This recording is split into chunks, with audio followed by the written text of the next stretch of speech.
Oh, we're live. Okay. So I will bring us on in 5, 4, 3, 2, 1. What's going on, everybody? This is Andrew Ball, co-host of Point to the Spot, a U.S.-based podcast focused on the world of football. Lately, we are turning our attention to our own backyard, and today we will be going down to the Sunshine State. Not going all the way down to David Beckham FC in Miami, but instead stopping a little short in Tampa Bay. And we are very excited to have on the air Matthew Cox, co-host of the Unused Substitutes podcast covering all things Tampa Bay Rowdies. But before we get to him, we're also joined by our resident Tampa Bay Rowdies aficionado, amateur aficionado. How are you, sir? I'm splendid. This show has been a long time in the making, and I've never been more excited for an MLS expansion talk than this one.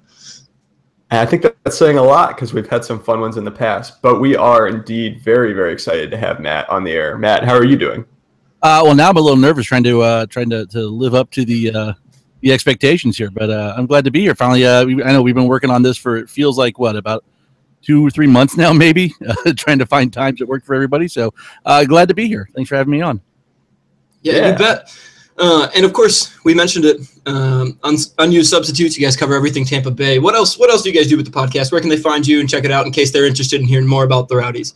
All right, so Unused Substitutes. The name came from a kind of in-joke we had a few years ago about the then coach Ricky Hill refusal to make sometimes any subs or more than one sub in the game. This year, it's kind of been becoming back in fashion again for different reasons. But we're online at the www.theunsubs.com. We have a website with kind of news and opinion articles that go up on a semi-regular basis. Our show is weekly, usually Wednesday nights. This week, because of all the soccer stuff going on down here this week, we're doing it tomorrow night. It's actually, we're live on an internet radio station called Radio St. Pete, and then we record it and put it out for a podcast later. And, iTunes, Google Play, Stitcher, all that good stuff. You can find us on there. And then anywhere on social media, it's at Unused Subs Pod. Nice. Well, if you haven't already and have even the slightest interest in USL or MLS expansion in Tampa Bay, do go check them out. And that means, Matt, that you are perfectly positioned to answer the stock question that we've been asking all of our guests. And that is, why should MLS be coming to Tampa Bay / St. Pete? Well, I think you've seen with the success that they've had in Orlando and in Atlanta, which, not to knock either of those ones, because even though we love to knock Orlando for stuff, I think both of those clubs have exceeded the expectations that probably the rest of the league and the rest of probably fans in the U.S. had for them. And I think this is a kind of a natural fit. When you talk about an existing stadium already in place, and MLS always talks about having this kind of downtown waterfront stadium. No one in Florida has been able to do it. We've already got it in place. Just need to expand on it. You've got a great kind of natural rivalry built in with Orlando City, with the past between these two clubs in different leagues. Actually, I'm going over there on Thursday for a USL game against their B team. And then, you could almost do like a Southeast Cascadia between Atlanta, Orlando, and Tampa Bay, and then maybe even Miami if they ever actually happen. You've got a great group of fans down here that love the team, and you've got this kind of built-in historic name and just overall history of the soccer in this area tied in this name, which has made this more popular than the first attempt with the mutiny. It's time to bring it back here, I think. Well, and you actually beat me to it. I was going to follow up. Obviously, Tampa Bay is unique kind of in the MLS expansion game, well, aside from Miami, but we'll leave them out of it because they're weird and unique. And that they actually had an MLS team from 1996 to 2001, the Mutiny, which have one of the all-time weirdest logos in American professional sports. The Rowdies are kind of, actually, I didn't realize this until I started looking into the club's history, one of the most prestigious brands in all of American soccer. Do you think what do you think has changed since when the Mutiny folded? Do you think that brand will help add some cachet to the bid? Yeah, I mean, when the Mutiny came here, because I was living over here and going to college at the time when the MLS started up and the Mutiny were over here. The biggest knock on the Mutiny was that they weren't the Rowdies. They had a former Rowdies player as their first GM. They had another former Rowdies player. So Farouk Qureshi was in as the first GM. Perry Vanderbeck was another famous Rowdies player, was involved with the team, but they weren't the Rowdies. They weren't the green and gold. They didn't have the connections to the community that the Rowdies had. And so that was one of the problems that kind of hamstrung them, first off. And secondly, they never had local investors, local ownership with the club either, which was what ultimately led them to be contracted. MLS had gone to the Glazers, who owned the Buccaneers, and said, hey, would you like to buy a soccer club? And they said, yeah, just not that one. We're going to go a little bit bigger down the road. So I think the pieces are in place now to make this a successful organization where you've got local committed ownership with the money and willing to spend on it, and you've got that name, and you've got connections to the past who are stepping in and endorsing this. Rodney Marsh has been a big proponent of it, and they had them on Sirius XM with his show a few weeks ago. So it's kind of bringing the history back full circle.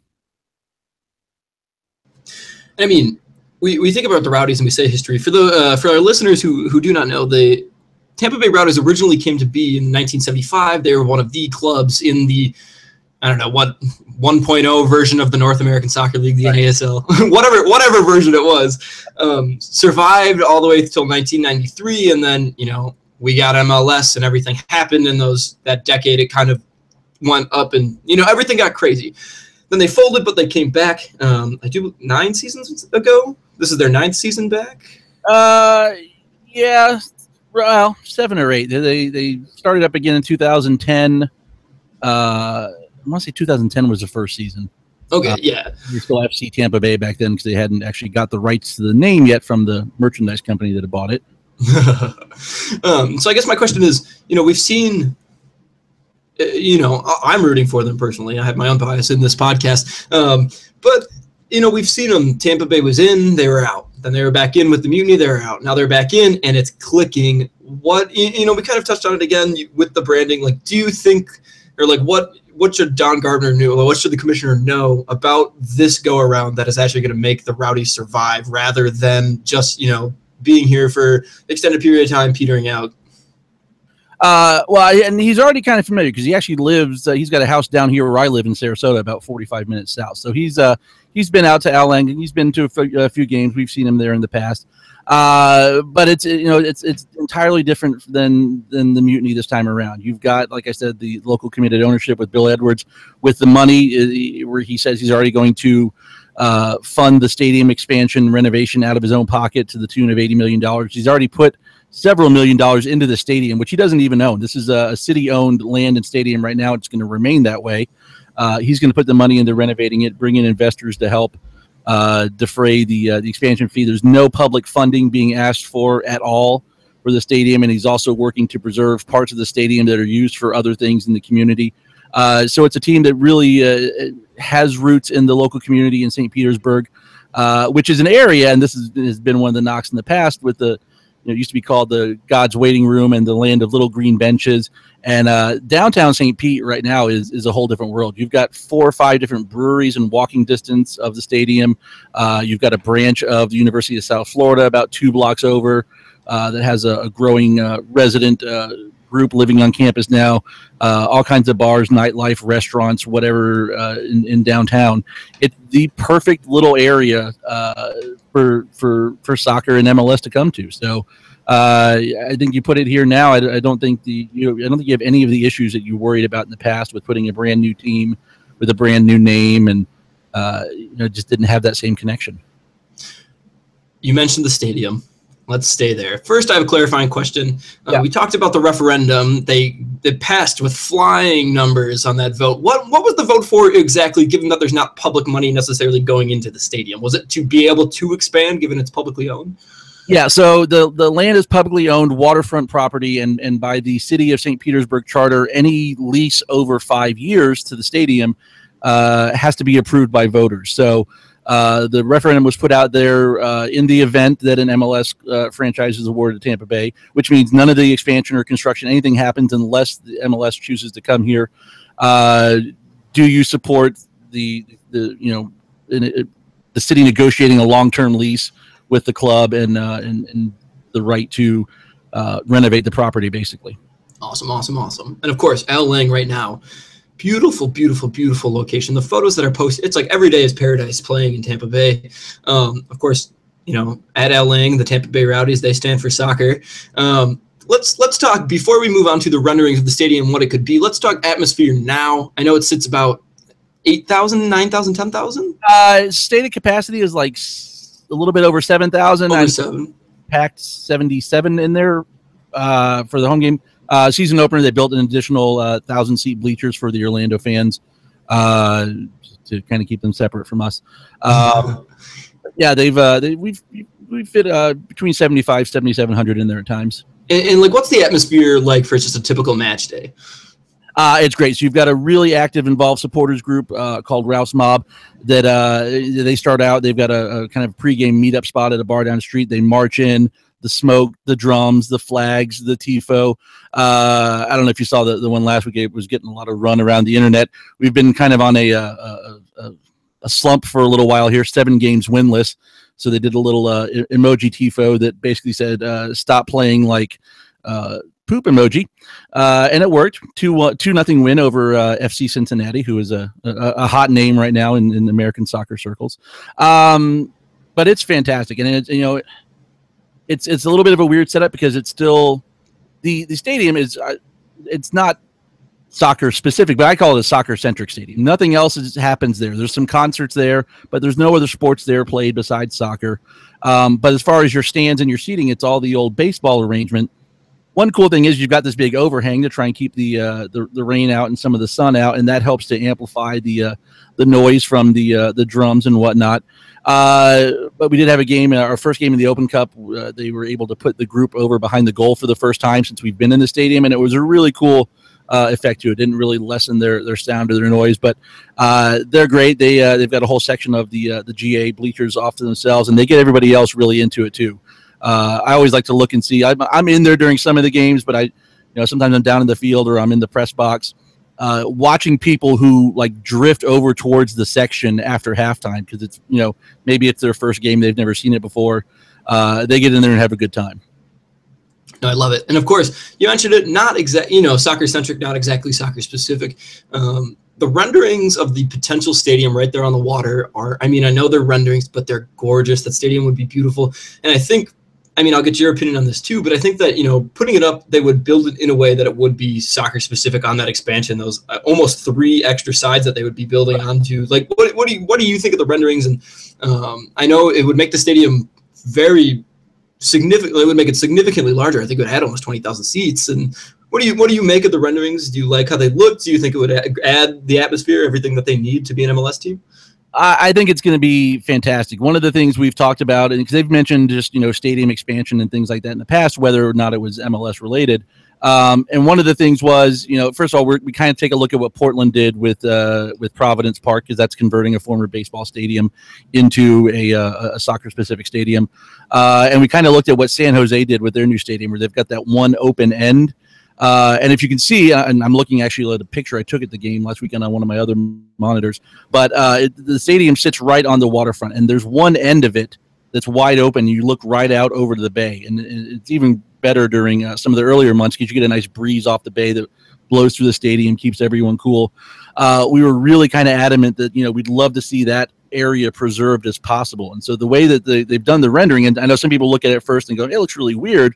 But the idea is that you can look out towards the bay, and you can also, on the other side, look out and see right into downtown, and you've got that view. I think it'll be fantastic. And this is it's been a struggle to get to this point because this property is highly sought after. Tampa Bay Rays wanted this to build their new stadium several years ago, and their whole plan to do it was to actually build out into the water, dredge up land, close off a road that was there. And the city was really against that. Residents of the city were really against it. So this has taken all this stuff into account. They're not expanding the footprint of the stadium at all. They're going to build up from where they were. And there's also a building next door called the Mahaffey Theater, which the owner of the Rowdies actually manages that building as well too. The height of the stadium is going to be the same height as the building, so it's not cutting off any view from a certain area, or not kind of overpowering or drowning that building out, which was another local concern. I mean, they really kind of went out of their way to get everyone's opinion from these neighborhood associations whose opinion means a lot when it comes to some of this stuff in St. Petersburg, and to work around them and build a stadium, at least render one that looks like it meets everyone's needs. That's really interesting, actually. I pulled up while you were talking the stadium site on Google Maps because I have a couple questions related to geography. Okay. I'm a fan of AL East rival Baltimore Orioles, so I would presume to speak about the Rays. But one rumor I've heard for why attendance has been fair to middling at best at the Trop is because it's hard to pull people from this pretty spread out area to get to games. And so soccer is very different, obviously, because the games are on the weekends for the most part, and you're not necessarily trying to get people there after work.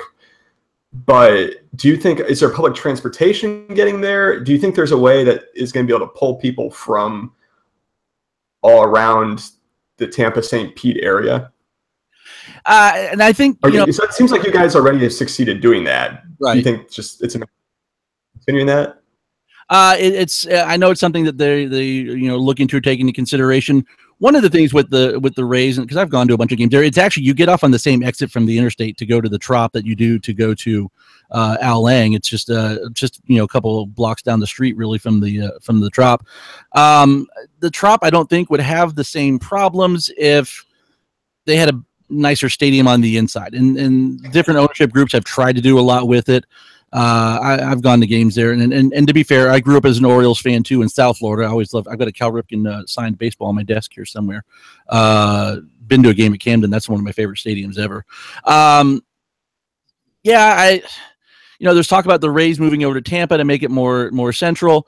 But I think a lot of it comes down to, like you said, you're not dealing with trying to go to 81 games at the Trop. You're looking at 16 to 20 games, depending on friendlies, playoffs, preseason, whatever, down here at Al Lang. They do have some arrangements in place. They've made deals with local parking garages. The club's owner even bought a building and a restaurant just because it had a big parking garage on top of it.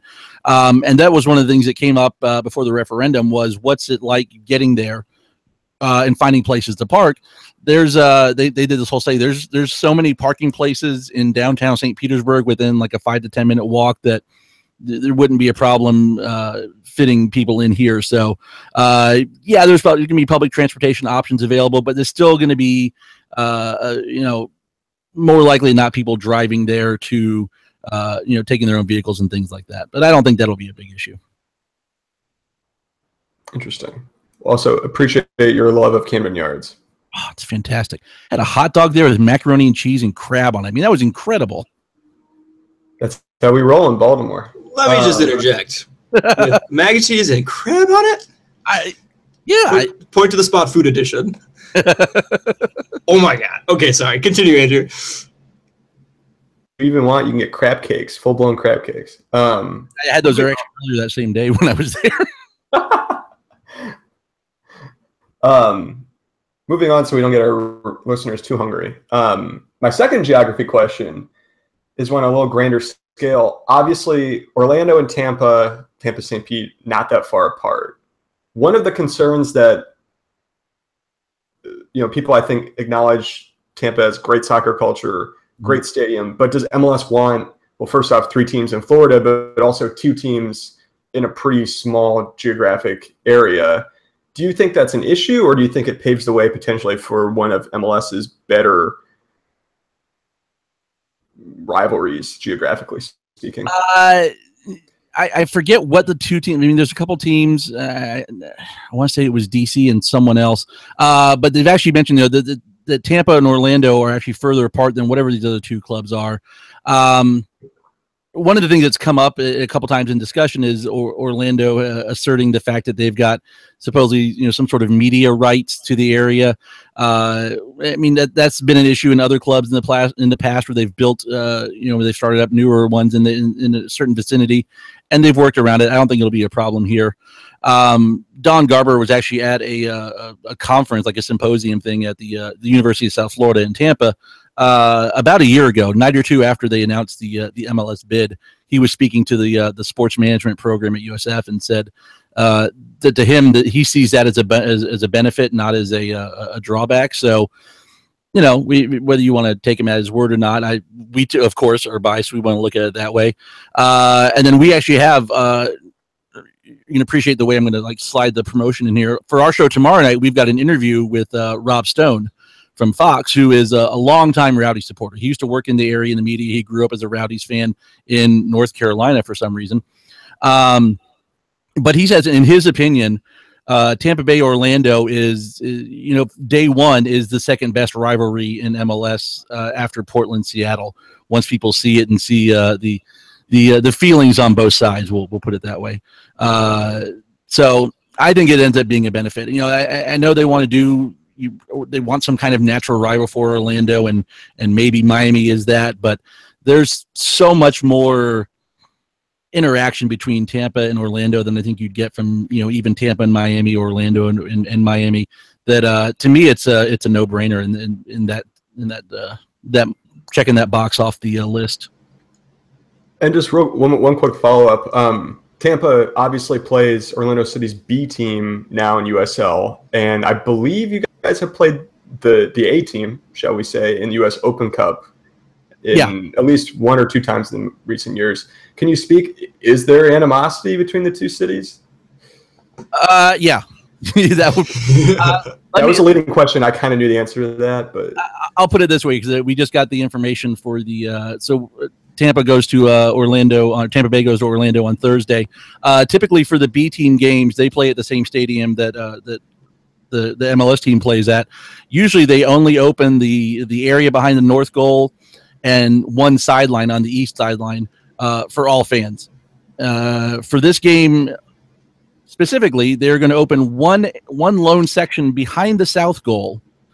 Just for the Rowdies fans, who are going to park in a garage across the street from the gate that leads to that section and then be escorted in. After the game, they'll be held for 5 to 30 minutes afterwards and escorted back out, because they're trying to completely prevent any interaction at all from like the 30 or 40 of us that are going over on a Thursday evening with the Orlando fans. And that's, you know, when the season opener, we played Orlando City B at Al Lang for the season opener. And I'm sure it's just a coincidence that game was scheduled on a week that Orlando City had off. They're therefore allowing a ton of their fans to travel down here for the game and witness a nice loss at our hands. I love it. We have some classic American hooligan football going on here. It's funny that our last home game, the game against Cincinnati, was the 5-year anniversary of what we just refer to as the incident. And I won't. It'd be like 30, 45 minutes of explaining it. But Orlando did not visit Al Lang again until the season opener for USL this year in any way, shape, or form after the incident. Oh, the passion is real. Of course, we have to touch on it. The Rowdies are indeed still a USL team. You said it. Finally broke that seven match winless streak. Big win against FC Cincinnati, who so heartbreakingly beat my Chicago Fire in the US Open Cup. That's a whole nother thing.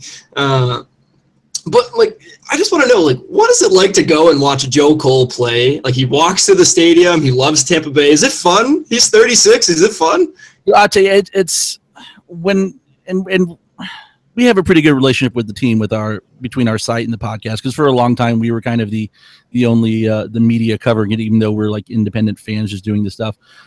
So we actually had a heads up on this quite a while before it was actually done. You know, we'd heard some stories and heard some whispers and got the lowdown, and we were kind of a little reticent at first, like what's he doing? What's he coming here for? Is this, you know, how hard is he going to work? I went up and talked to him. They had this whole press conference when they brought him to presented him to the fans. He's the nicest guy in the world. The voice he has, you wouldn't maybe expect to be the voice Joe Cole has. It's kind of high pitched, a little squeaky sometimes. But we went through a run last year when the Open Cup started up, and you know how the fixtures can get congested for a while. I mean, he went I want to say 3 games in a week, played the full 90 minutes, scored in at least 2 of them. The guy is just nonstop energy and commitment, and yeah, it just really sounds like he loves being here, and won the fans over very quickly. We're very happy to have him, and he just kind of redid his deal, or re-signed a new deal, I think back in December. So, I don't know whether he sets foot on a pitch with us in MLS and, as a player, or if he's kind of being groomed for something, front office wise afterwards. But, and that was another thing, going back to the Rob Stone interview, a little clip of what we're going to talk about tomorrow night. He even promoted that as like, that's a thing that's going to work in the Rowdies' favor, because you're already demonstrating that you have the ability to attract these these names, and MLS kind of gets a knock every now and then as a European retirement league, but you look at some of the guys they've brought in as DPs lately, and it's pretty good. I mean, that's the effort and level we've gotten out of Cole so far, and I can't say enough about the guy. Yeah, I mean, he was a Chelsea player, but Joe Cole is a legend. He is fun to watch, and I appreciate that he carries on his game day condition, that weather permitting, he does walk to the game. For our listeners, Tampa Bay find themselves in 4th place right now, comfortably in the playoff spots on 27 points. I mean, they're within striking distance of 2nd. Charleston looks very good right now. They're going to be hard to catch. Yeah, we've only got 1 more game against them this year. We just went up there a couple weeks ago and lost ones, and was hoping to get a result out of that. But yeah, they've been a real solid team all year. Yeah, so I mean, the Rowdies, a little less on the fringe than Phoenix Rising, like who we spoke with recently. But the token question, we've talked about it. Tampa Bay and MLS. Who are your other 3 expansion sites that, if you had to pick them? All right, and I actually was thinking about this for something to do on our show tomorrow night, so I actually happen to have it off the top of my head. Sacramento. I don't think you can pass up what they've put together out there, and I know some people say you don't need another California team. Sacramento, I know some of their fans. I've known some of the one of Tampa Bay's former players is out there, so we hear stuff from him every now and then. I think Sacramento's a can't miss. Cincinnati, I think, is a can't miss. I like us, of course, and then the 4th one, I could see it being Phoenix. Nashville is supposedly creeping up the charts after having a nice crowd on a Saturday evening for the opening Gold Cup game. And now it's kind of like we're being told the eyes are on us to see how we compare with a Wednesday night 9 p.m. kickoff against Martinique. I don't know if that's very fair. But it is what it is. We'll be out there. So, yeah, if I had to pick 4, Sacramento, Cincinnati, us, and I'd go with Phoenix. Although I think you might see 2 Western, 2 Eastern teams. I don't know. Maybe that's just my OCD trying to make it sound even, but I think that'd be my 4. We have surprisingly similar picks. We spoke with somebody who's very involved with San Antonio FC. San Antonio FC also. Spurs Sports and Entertainment are a mean Spurs Texas ownership team, I tell you. But I would very much agree. I think FC Cincinnati deserves it. I think Sacramento deserves it. Tampa Bay has been there, done that. And I also think that Phoenix, with just with the ownership group that they have, how engaged they are, the land, everything we talked about in one of our more recent shows, I think they're there. Well, sir, that is all we have for you. Thank you very much for coming on the show. We really enjoyed this. Personally, I'm in awe. I can't wait. Hopefully one day I'll be traveling to Florida to see the Rowdies play in an MLS match. We'll take care of you. So again, Matt, where can they find you, and where can they find unused subs, whether it's online or on social media? All right, so my account is at unsub_Matt. I know some people get annoyed by the underscore, but we do it. Everything else is at unusedSubsPod, Twitter, Instagram, Facebook, Snapchat. I'm not a millennial, but I have friends who are, so they take care of that for me. And then everything else kind of runs through our website. We also do a game day, like e-magazine on home game days with stuff you don't find on the website, necessarily stuff you don't find in the show, and then the show's out there on anywhere you get podcasts from. Awesome. And, of course, Andrew, thank you, as always, for joining me, my friend. Where can they find you as our third amigos in here tonight, but where can they find you on the social, as one Reed Hammond would call it? Yeah, we've gone through 2 straight shows without my Wi-Fi dropping. I think that should be I should get an award for that. No, you can find me at Andrew Ball, BAHL, on the Twitter. And guys, you can find me at actual Jack Kelly. I am actually Jack Kelly, one of 30 million in the world. Make sure to check out the podcast at Point to the Spot with the number 2. Of course, you can find it in all the places that you find podcasts, just like Unused Subs. Make sure you go and check out those guys. They do awesome stuff. If you love the Rowdies like I do, even if you don't love the Rowdies, make sure you check them out. And Matt, thank you once again for joining the show. It was awesome having you on. No problem. Thanks for having me. All right, guys, that is going to do it for us, though. Stay tuned. We will be speaking sometime this week with our friend of the pod, Nathan Carr, from the home of Caribbean football, breaking down our Caribbean teams in the Gold Cup, maybe a little bit of the USA versus Martinique talk. But until then, enjoy your week.